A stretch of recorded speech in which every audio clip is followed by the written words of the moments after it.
24 seconds away from the opening bell in New York City this morning. Good morning to you. Futures are positive, really kicking higher. Session highs up 1.8% on the S&P. On the Nasdaq 100 up by about 2.4%. On the Russell, the small caps up by 2 full percentage points. Off the back of a week of losses, looking to kick off Monday morning with a session of gains. Switch on the board and get to the bond market. There's your opening bell for equities. Yields are lower by 8 basis points on a 10-year, 393.85 over the previous 11 weeks. Yields have been climbing on a 10-year for 11 consecutive weeks. On a 2-year for 6. Unreal moves in this bond market. Twos all the way right out through the curve. In the FX market, euro showing some strength. Euro dollar up 0.6%, 97.84, and crude 86.70, up by around about 1.26% this morning. One stock to watch, Bank of America positive in early trading by about 5 full percentage points. For more on this, let's get to Bloomberg's Sonali Basak. Hey, Sonali. Good morning, John. You're looking at Bank of America stock absolutely soaring early in trading, and it's because they're delivering above expectations on net interest income. And even though costs for the year are a little higher than expected, investors are showing you if you make money, you can spend some money. And so what does that mean? Headcount has increased slightly as well by the thousands, as it has in many of the other firms. But you're also seeing them say that they don't have plans right now for reduction. So again, welcome news. They're trying to stay competitive. They're seeing the consumer quite healthy here. You're also seeing FICC and equities meet or beat expectations, and so trading coming in above expectations, even some weakness being seen there in some credit and mortgage products. How that fares tomorrow for Goldman Sachs is of key interest because we're going to want to see them punch high on equities after what we saw at Morgan Stanley and JP Morgan kind of missing expectations there, and fixed income coming in strong across the board. Shifting over to Goldman Sachs, of course, that big news this morning about another reorganization around the corner. They have their earnings tomorrow as well. Key changes being unwound. They're merging again asset and wealth because the wealth customer, of course, has a slightly different profile, but consumer banking businesses will be in a bit of a separate region here in the bank, platform services area being created at the bank run by Stephanie Cohen, according to Bloomberg's reporting.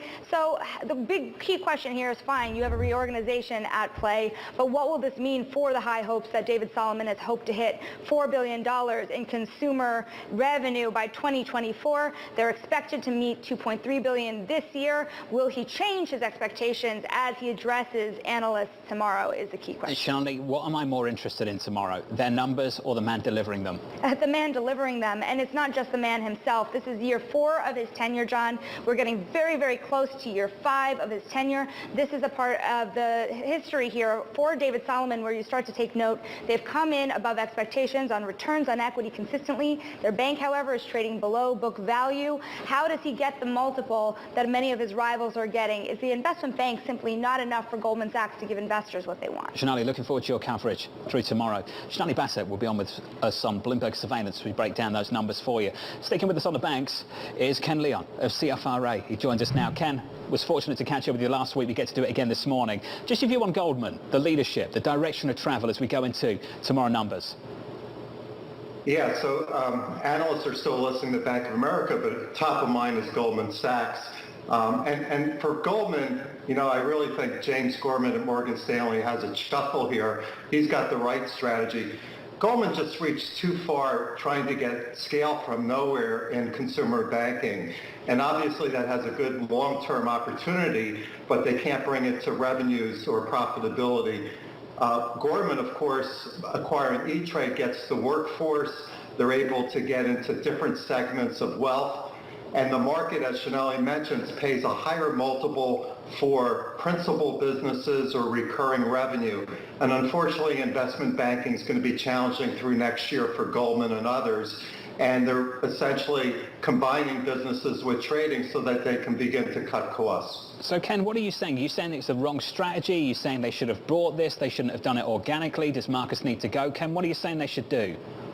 So Goldman is always a brilliant best in class, but they basically have an agency businesses, and they see others like BlackRock or Schwab or even Blackstone enjoy the benefits of scale and recurring revenue. In a very cyclical business, which will be down through next year as investment banking, they don't have the #1 wealth business as Morgan Stanley has, or the broad scale that Bank of America has in commercial and consumer lending, or JP Morgan. We have buys on Bank of America and Morgan Stanley. we took Goldman Sachs from a strong buy down to a hold over a month ago, just feeling that the agency business is just not going to come around. And it's a big leap to say that you can, have a slightly higher rate to a consumer that's a spender or a saver, but not yet an investor for the long-term trend. That was really a tough strategy. Ken, Bank of America right now is up by more than 5%. Can I just ask you, for these big banks like B of A, are higher interest rates good or bad for them in the next 12 months? Yeah, we stay with Bank of America because, essentially, if you have a large, high-quality loan book, you can sit back and enjoy rising rates. But obviously, the risk is any cracks or severe recession next year. We will have recession. If it's not severe, what Bank of America said is we're going to add another $1.25 billion of net interest income in the fourth quarter. So that was always part of the bull case, which was rising rates. But unfortunately, next year, economy is going to slow down, and that makes it a little more tenuous. And then the capital markets, we like, and I think a lot of portfolio managers like regional banks over the large banks because of geopolitical risk and also underperforming in investment banking. Ken, what we're used to in a recession is a central bank cutting interest rates. And when we backtest and look at how these banks respond to downturns in economic growth, usually that's supplemented by interest rates being cut at the Federal Reserve. Ken, have you given thought to a cycle where we get a recession, the Fed doesn't cut, and what that actually means for the banks this time around? So they will then be part of perhaps a new bull market or a recovery of the economy, and we're not there yet. And there's a generational rise of inflation. Many investors have not been around since we've seen the 1970s or 80s. And the Fed's credibility is at line. So I think, we're looking at 75 basis points in November, maybe December, and, that's the challenge. I think a lot of us hope that the Fed will ease, but, there's a lot more work to be done. And unfortunately, that's not great for the financial sector or banks until we see them pause. Ken, awesome to hear from you this morning. Thank you, sir. Ken Leon there of CFRA. Bank of America positive by 4.7%. A broader story 6 or 7 minutes in. We're up and away on the S&P 500, up by 2.5%. On the NASDAQ, up by 3% and some. PIMCO's Erin Brown says stay defensive. She writes the following: companies have to navigate an extremely difficult environment where demand is slowing, fading, and cost pressures persist. There's threatening margin contraction. We are underweight more cyclical sectors and favour high-quality companies at reasonable valuations. Erin joins us right now. Erin, thank you for your patience as we work through the financial stuff. Let's get to the equity market. Big move higher. Are you saying you'd fade this? I absolutely would fade it. I think that the market right now is just coming off of, very strong weakness over the past week. We see a little bit of a relief rally this morning, but I wouldn't extrapolate that this is, going to last a very long time. I still think that there's significant challenges ahead as we turn the corner into early next year that the market hasn't digested yet. Earnings estimates are too high, margins expectations are too high, and I don't think that equities are still, singing from the same hymn book that we see in the fixed income markets. You saw a very negative reaction last week on the CPI print and sort of follow on into Friday. And I think what you're seeing is that the market is still fearful of higher inflation and still believes that higher inflation is going to lead to or accelerate a recession.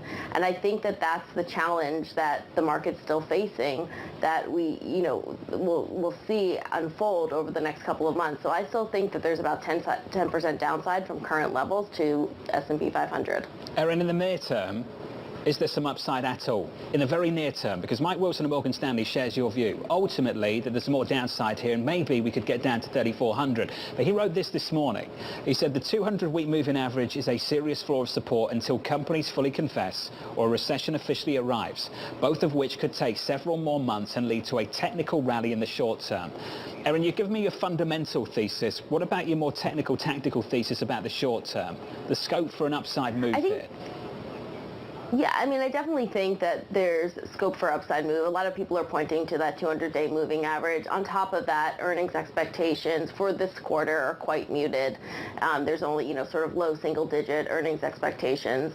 While earnings have been coming in slightly weaker than expected, the bar isn't that high. And so, going into what typically is a very strong seasonal quarter, which is the fourth quarter, and into, a fairly muted earnings season, there's certainly potential for upside, but it's hard to time that, and I would be fading or selling into any of that upside move that you see in the market on what I think is largely a technicality. What's going to lead you to drop your neutral stance on duration away from the equity market, Erin?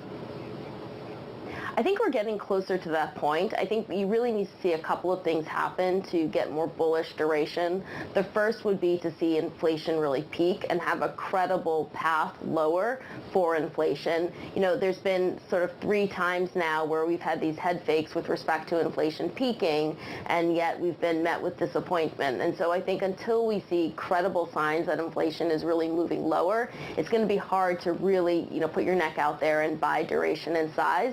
But given the valuation levels, given these real yield levels that we're seeing today, it is arguably a pretty attractive alternative to other asset classes. I mean, if you think about it, historically, your starting point for yield today is what the market should bear over the next 10 years or so. So given, the starting point of 4.4% on the 2-year and just below 4% on 10 years, that's a pretty good return that you're getting from cash and duration over the next 10 years, albeit with volatility in the near term. Erin, just a final question on that. I hear a lot of people say raise cash, stay defensive.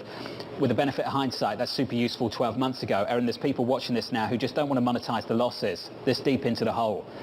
How do they raise cash?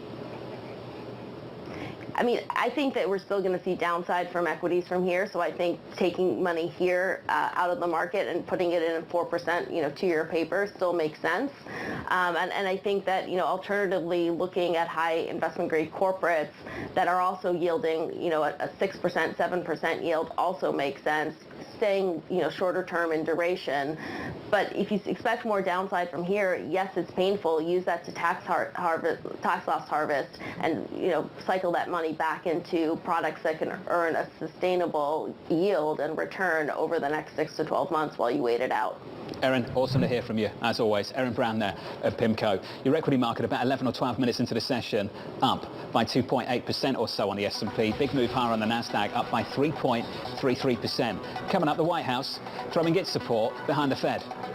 The big concern is, can they bring down inflation while maintaining a robust economy, labor market? We are starting to see signs that the actions they are taking is having an effect.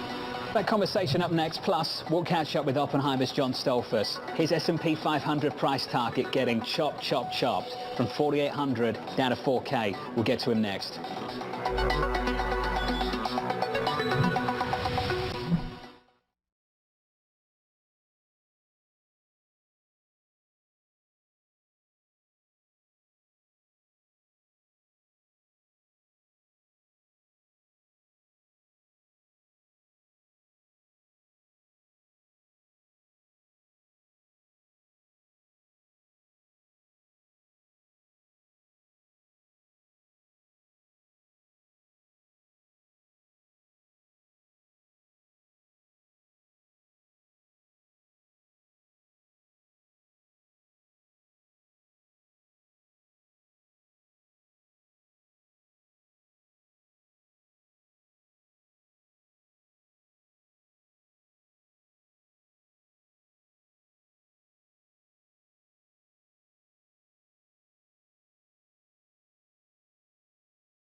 This is Bloomberg.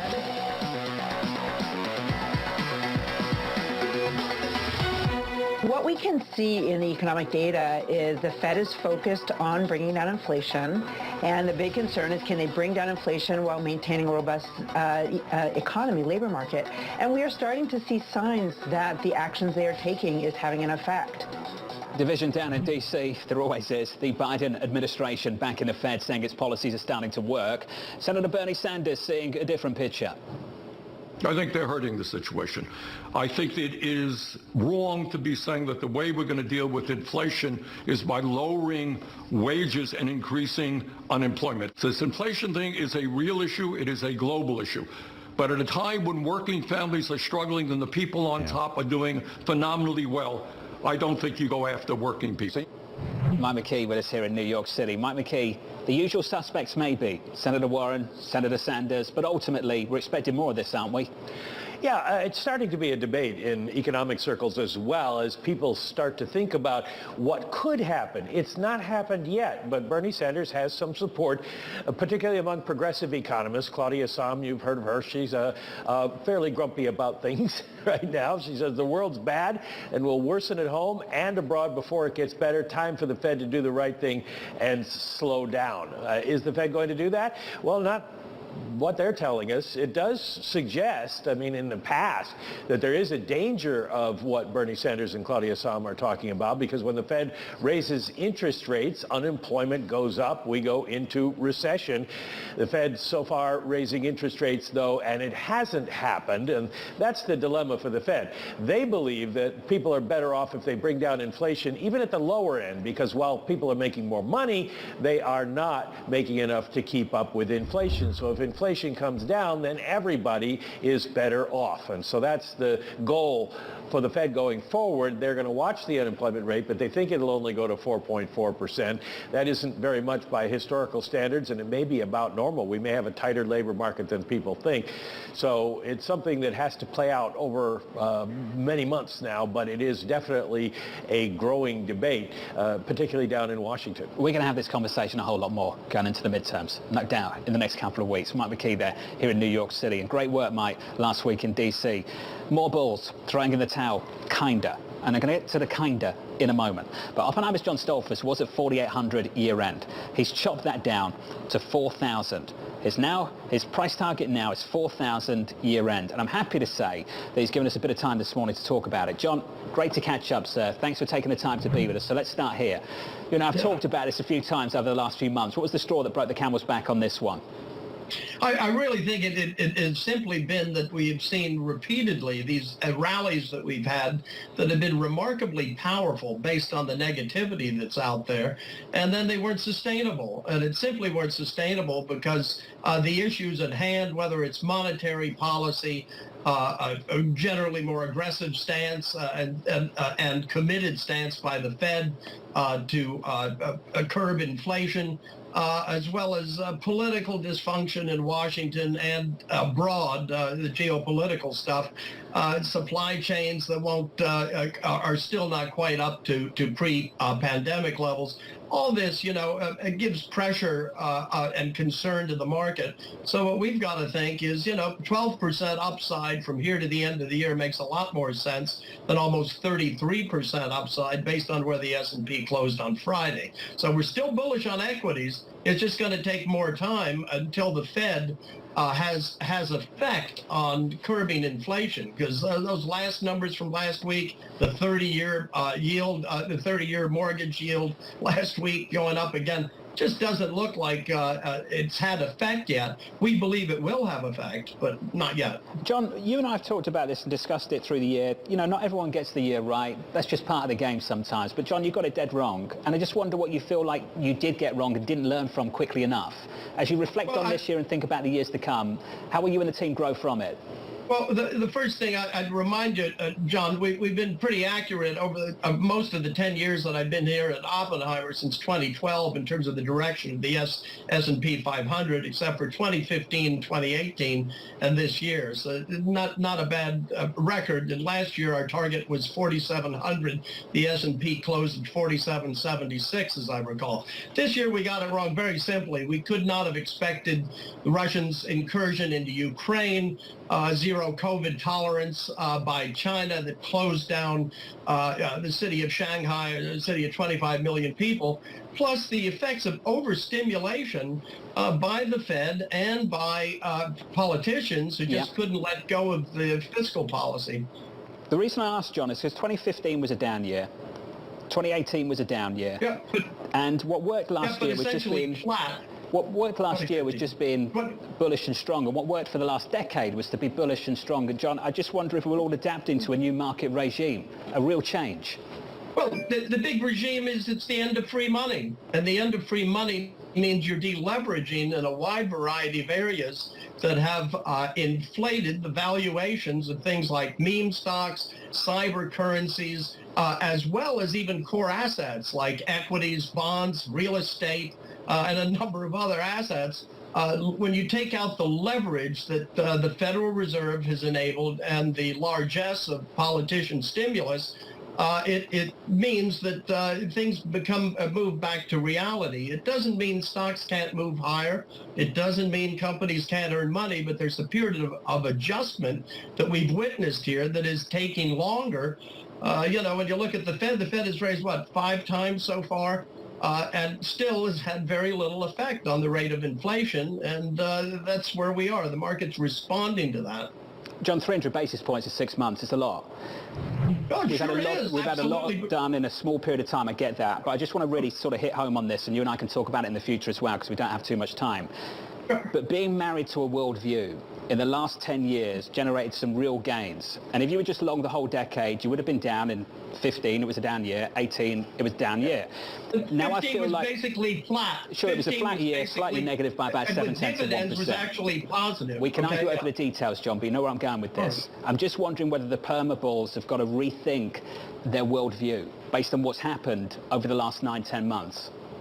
I'd say we were not perma bulls, but rather we were positive on a pretty obvious situation. In terms of moving forward, we'd think past performance no guarantee of future performance, would suggest that once the market gets used to this new regime of a world in which bond issuers have to pay for the privilege of borrowing money, and bond buyers get paid for the risks they take, and that moves through the credit facilities, of course, affects equity returns, the market is likely to return to a more positively adjusted basis. I've been doing this for 39 years, so I can remember where interest rates were a lot higher than they are now. Bonds were yielding yields much higher than now, and stocks were moving up. Hey, John, credit to you for coming on with us this morning. I appreciate you know that, and we're going to have a longer conversation in the future. John, thank you, sir. John Staphos there of Oppenheimer from New York. This is Bloomberg.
Powerful start to the session. Stocks up big time. Let's get to the trading diary. The White House press secretary speaks at 1:30 Eastern. Earnings season ramps up with Goldman and Netflix tomorrow. Plus Fed speak from President Kashkari and Bostic. The Fed's beige book on Wednesday with Bullard and Evans on deck. Initial jobless claims coming up on Thursday. From New York City, thank you for choosing Bloomberg TV. That does it for me. This was the countdown to the open. This is Bloomberg.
From the financial centers of the world, this is Bloomberg Markets with Alex Steele and Guy Johnson.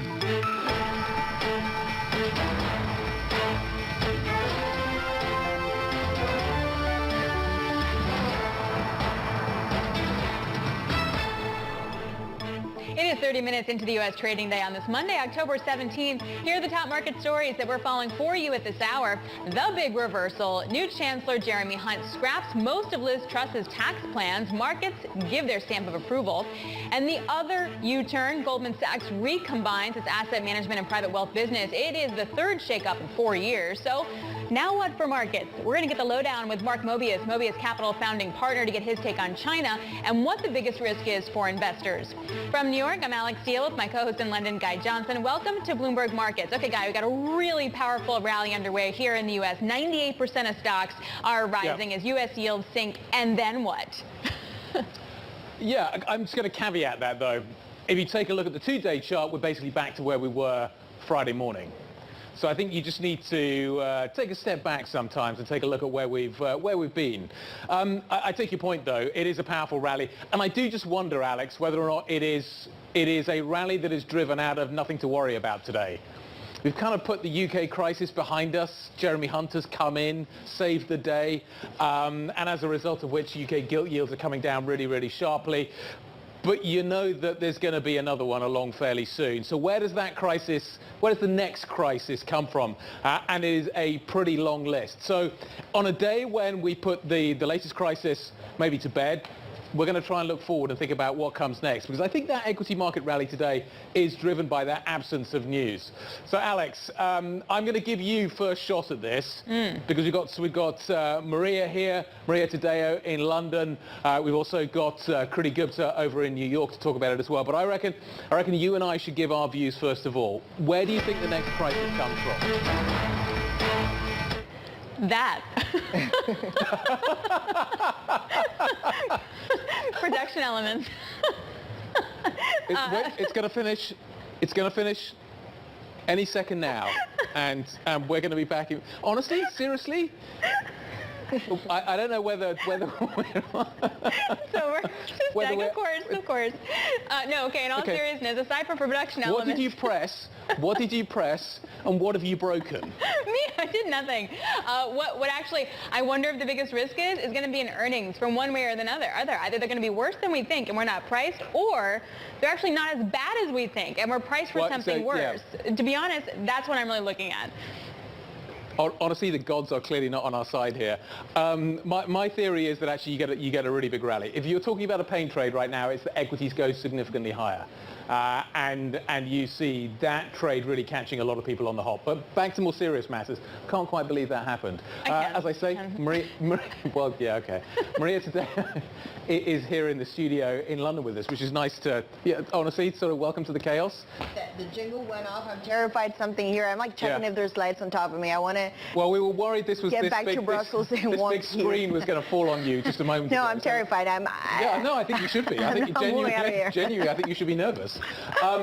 If I was looking for anywhere that there would be a crisis right now, I'm looking at you, because the reason is that you covered Europe. On a personal note? No, not on a personal note. Because I have that too.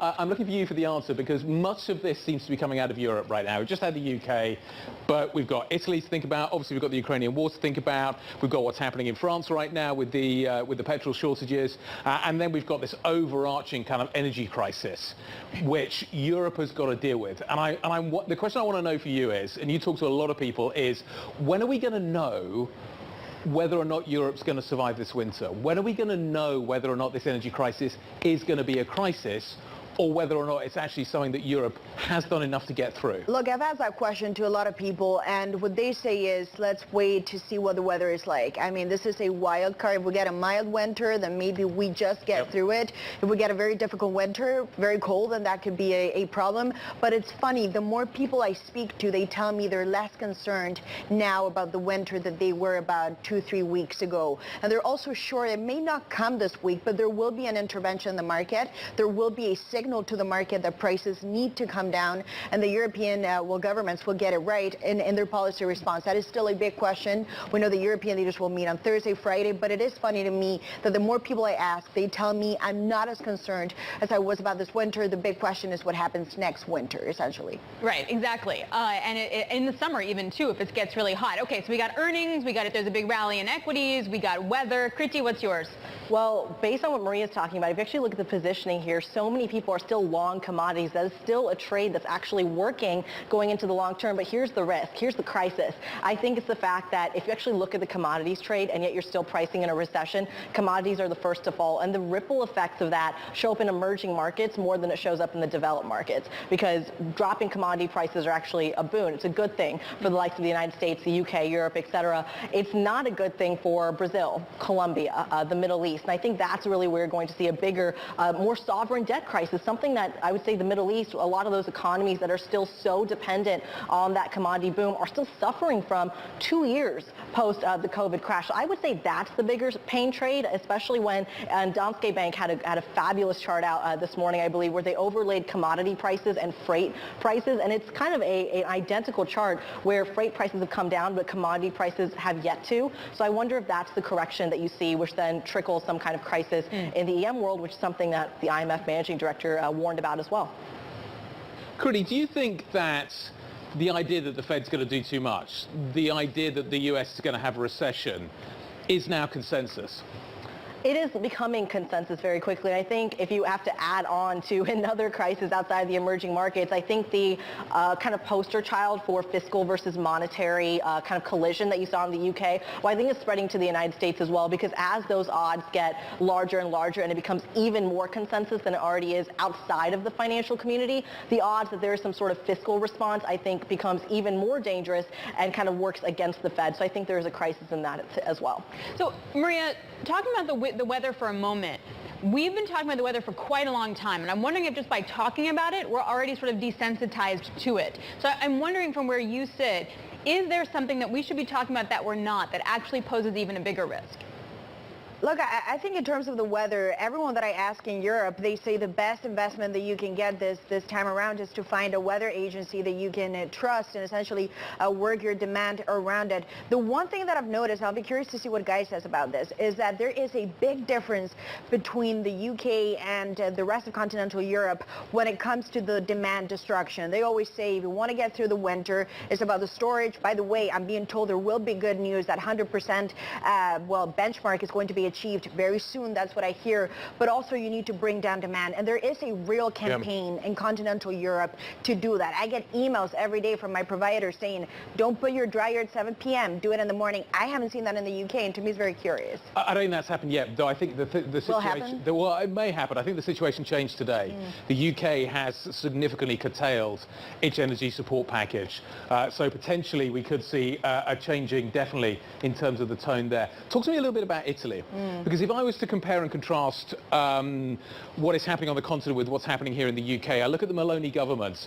What government? We still don't have a government. This is a government that is already in crisis, a bit like the Truss government, within days is in crisis. There's the risk there as well. How big a threat is that? And it's a big mess. I mean, not to get into the cliches, but it is. She's had a bad start to this premiership. It's not official, of course, but we know she will be the next prime minister of Italy. There's a lot of infighting within this coalition. Already she promised that this would be a center-right, moderate government. If you look at the people that have taken big positions, like the Speaker of the Senate, right? And this is a hard-right, essentially, candidate voice. And then, of course, you have the finance minister. The headline to me is that nobody wants this job. She wanted an external... Nobody wants to be Italian finance minister. Nobody wants it going into the winter. This is going to be a very, very difficult job. Of course, there's a political part of this. If you're an external, let's say, banker, you're Italian, you have a reputation, you may not want to be associated with Meloni. The idea is that maybe this is a neo-fascist type of vehicle. Berlusconi, a has-been. Salvini, also very problematic. You don't want to get into this mess. So she can find the right person for this job,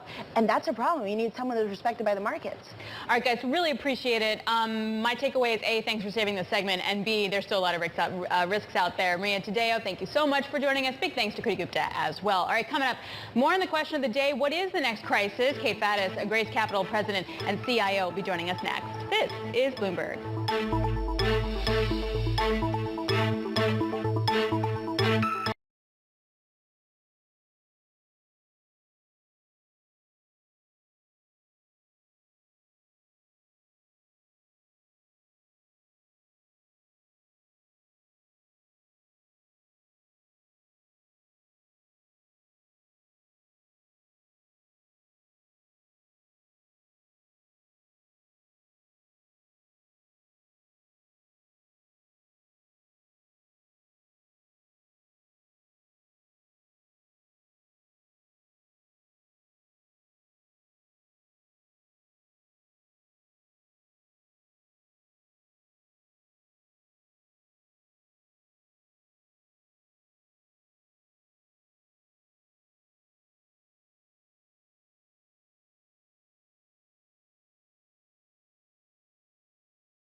earnings season is here. Markets bracing for another big earnings season. Everyone is expecting it to be poor. We've had big markdowns on earnings. Bloomberg breaks the numbers first. The bar has already been set pretty low. The big question is, can it go lower? We're seeing some pretty bad earnings already from those who have reported. With exclusive expert analysis. Which aspects of the market are not sufficiently priced? Is this a macro huge headwind? There is some really bright light at the end of this tunnel. When is this floor going to come? When can I start buying? Bloomberg Television and Radio. The fastest numbers and analysis you trust.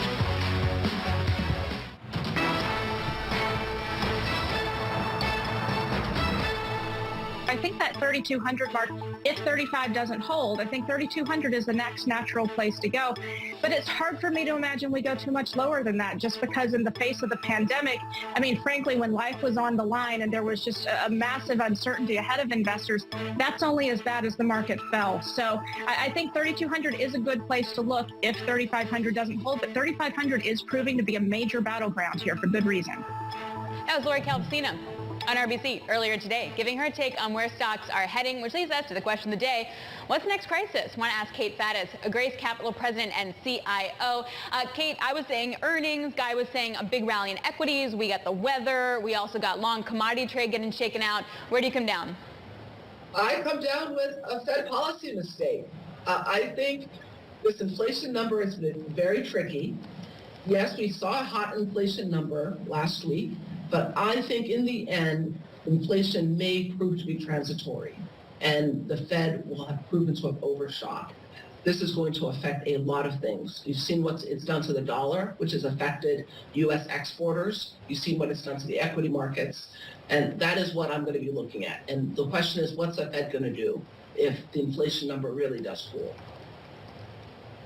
Just kind of put some numbers on that. If they overshoot and inflation does cool, well, if inflation cools and they're overshooting, what does that mean for the economy and what does that mean for markets?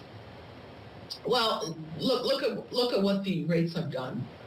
There are a lot of companies that are big borrowers. This has been hurtful for them. It's going to be hurtful for the mortgage industry. Look at what's happened. That combined with energy prices. Look at how much energy prices are hurting industry, chemicals, the air products of the world. So if in the end it's proven that the inflation number is cooler than we think, really a number of companies and industries are going to be harmed that did not have to be harmed. This is ultimately going to affect equities. Kate, when? When would it affect earnings? Because I feel like we were bracing for it to be bad in the second quarter, now the third quarter. When do you think the turning point for that happens? Well, it's already affecting earnings in a sense. Okay, for example, look at inventory levels. Last quarter and look at this number, this quarter. When the companies report, you will see that inventory levels have been very high because people have been concerned about imports from Asia. They've been concerned about the supply chain. Companies are already reacting to this high rate environment. Investors are reacting to the high rate environment. They're being drawn into fixed income and away from equities. So all of these things are playing an impact. By the way, last week the IMF meetings took place. If you look at their expectation for GDP growth in the U.S., 1%, plus their inflation expectation, we're still negative real rates on the bond side. So I think it's a very confusing time. So what do you do, Kate? What do you do in this environment? Is it too late to have gotten into cash? Should you be moving into cash? If you're still fully invested, where do you want to be invested? In this kind of very turbulent, difficult to decipher kind of environment, how do you play it? There's a lot of volatility to think about. You're getting whipped in and out of positions. Tell me where you'd be putting fresh money to work right now. Right now, if I had fresh money, definitely short-term treasuries. You're being paid to wait. You can sit on the sidelines for a long time and let the picture play out. Look at the equity markets. Yes, we've had a big pop today, but the equity markets are very volatile. You could get your head handed to you any day of the week. Now, what sectors would I be in? Energy certainly has been a winner. Really, it's been the only winner. Aside from energy, every other sector is negative. So if you're playing the relative game, then I guess you're going to be looking at utilities, maybe pharma. But if you have an absolute game where you're trying to not lose your client's money, I don't think you have a choice. You have to be in short-term treasuries. And then you see what happens. If they reprice, great. If they don't, no problem. Small caps, Kate? No, I would not be in small caps right now. Small caps, remember, most of the smart money, most of the smart people, Jamie Dimon, for example, they think we're going to have a recession. If we have a recession, this is really going to hammer the small cap names. I would avoid the small caps. I would avoid companies that are energy dependent. Again, the air products, the chemicals, industrials, those are the sectors I would avoid. Clearly, I would focus in on companies that pay high dividends, that are value in nature, that have low PEs. And there are several of them you can buy. The Hanes brand. These are companies that have been dead in the water for years. Newell Rubbermaid, even Stanley Black & Decker. There are lots of companies right now that are both cheap and never had those crazy price to sales, price to earnings. I mean, even something like DocuSign. Look, DocuSign hit a high of 300. It's now in the 40s. And they're making money. They're making real free cash flow. So I would really look at the beaten down sectors. That is where you're going to make your money. And if you're wrong, you're not going to go down 20 or 30%. Kate, insurance always essential. Thank you very much indeed. Kate Faddis of Grace Capital. We really appreciate it. Still ahead, Bank of America's trading revenue certainly topping estimates thanks to its fixed income and commodities businesses. We're going to talk about what is happening here. Barclays analyst Jason Goldberg bullish on the stock and other large cap banks. We're going to talk about Goldman Sachs. He joins us in a moment. This is Bloomberg.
Great questions.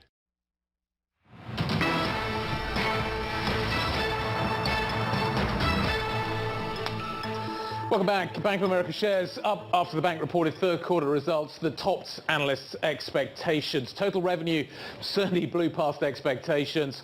Fixed income, commodities doing really, really well and certainly showing a strong performance. Provisioning's up a little bit, but we're seeing that pretty much across the board. It continues a theme, which is basically US banks trading very, very strongly at the moment. Jason Goldberg, Barclays Senior Bank Equity Analyst, joining us now. He's got a 51 price target on B of A. He's got an overweight rating. Jason, your takeaway from today, trading continues to be very strong. Are there any chinks in the armor here? This is a banking sector that is coming into the third quarter, I think, looking super strong right now.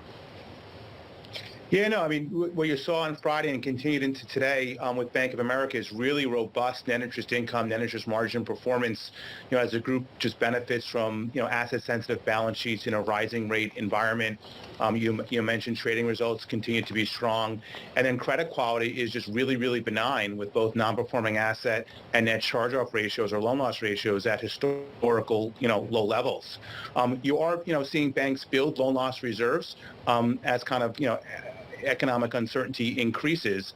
But, that remains, quite manageable in the context of really, almost record pre-provision net revenue results.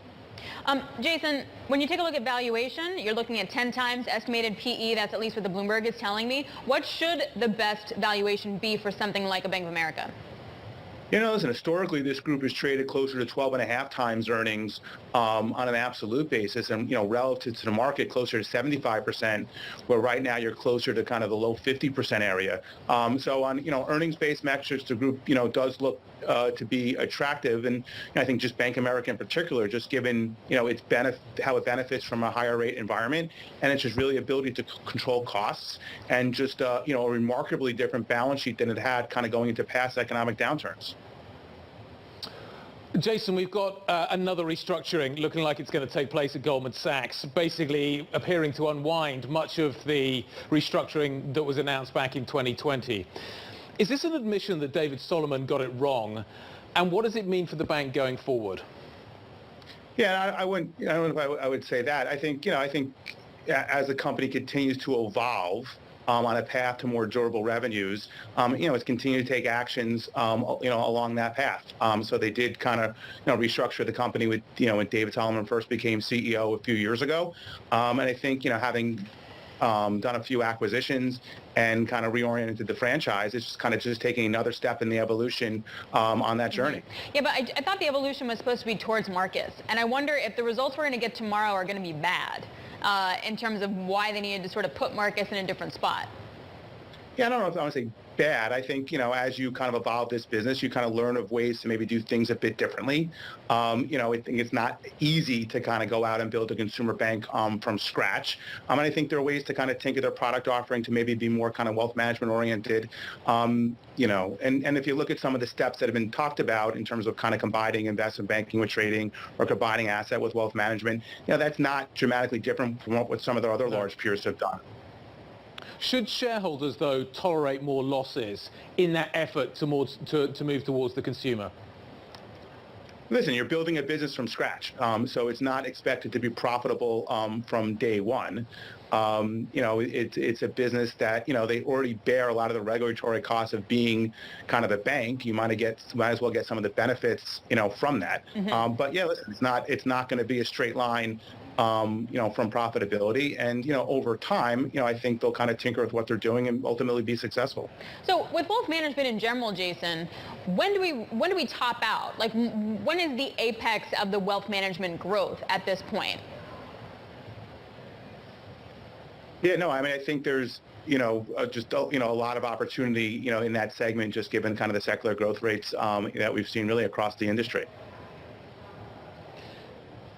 We were asking the question today, Jason, what about the next crisis? The question of the day. We've dealt with the UK. The next crisis, what is it going to look like?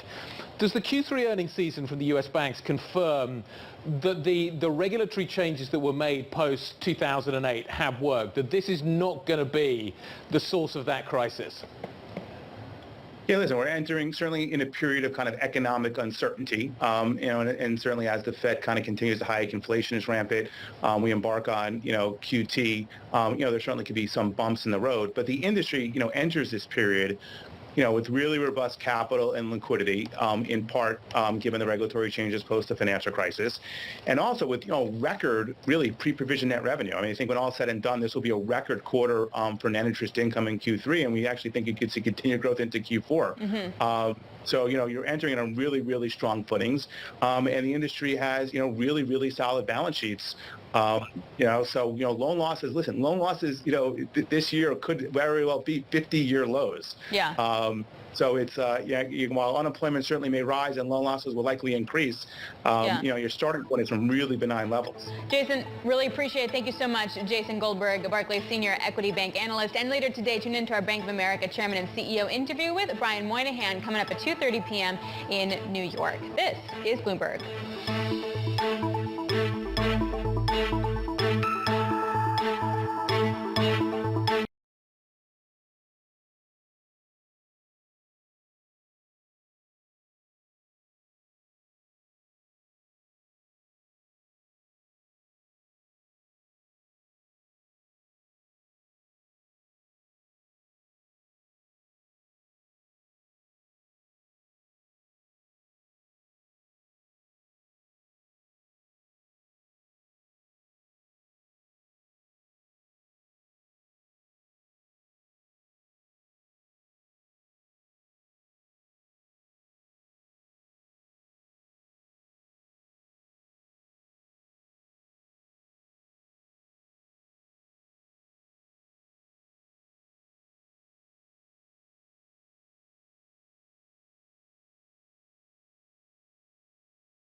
We're about an hour into the U.S. trading session. A really powerful rally underway. We're looking like 98% of all stocks are in the green. Katie Greifeld is tracking those moves for us. Katie?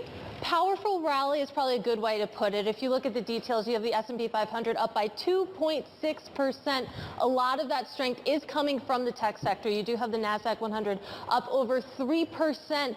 Again, you can see the info tech sector up about 3% as well. All of this coming as U.S. yields dip lower. You have 10-year yields down about 5 basis points at the moment. And if you think about some of the numbers on the screen, if you look at the NASDAQ 100 over the past 6 days, 5 of those days have seen moves of 1% or greater. But if you add that all together, we aren't really going anywhere. That index just about flat over that time span. So violently going sideways is one way to put it. But if you listen to Michael Wilson over at Morgan Stanley, that could change soon. He took a look at the technicals, and we're talking about a perma bear here. But the technical picture, you have the S&P 500 just below its 200-week moving average. And just on a technical basis, basis alone, he thinks that could spur a technical rebound of about 16%, which would be remarkable, but that has two big asterisks. That's in the absence of an earnings capitulation and an official U.S. recession. And on